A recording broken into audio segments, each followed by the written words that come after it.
Iran cannot compete in the World Cup because a FIFA Peace Prize recipient is bombing them right now. As many of you already heard, Iran decided to pull out of the 2026 World Cup even though they already qualified for safety reasons. Rightfully so, it's understandable. Now, it is pretty pathetic and it's pretty sad that it has to come to that. That a World Cup hosting country is starting wars with multiple nations which get in the way of the world's game. Now, we're only a few weeks into this United States of Israel versus Iran war, but the longer it goes, more countries can join and boycott this World Cup, and here's why. With all the tariffs and all the economic back and forth that Trump has been doing, countries like Germany and France was already considering pulling out of the World Cup and had those discussions. Most recently, Denmark had that discussion because, as you all know, Greenland belongs to Denmark, and Trump is openly talking about annexing Greenland. Another country that has been heavily involved lately is Spain. See, recently, United States asked Spain to use their bases to land their planes, and Spain said no, to which Trump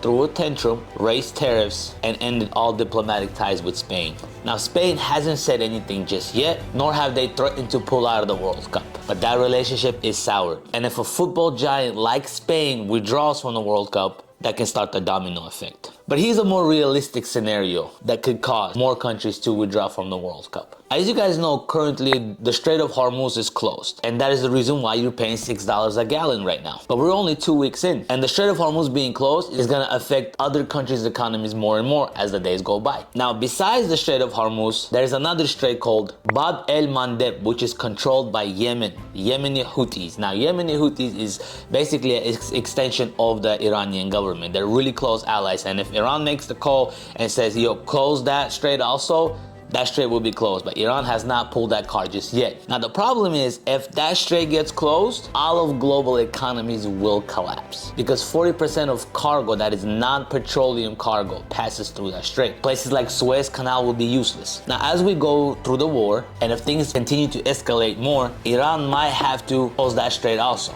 and put pressure on Trump by affecting the rest of the world's economy. Because they might not have the military power to go head to head, but they have the power to influence the entire world and global trade. I believe if things don't get resolved and the Strait of Bab gets closed, Europe will suffer significantly, which might put the pressure on European countries and leaders to withdraw from the World Cup as a form of protest, which of course won't be a good look for the United States and financially will be very damaging. It's very interesting how football and politics go together sometimes. And it's very unfortunate for a country like Iran and those players who worked really hard to qualify not being able to live out their dreams of playing in the World Cup just because the host country decided to invade them.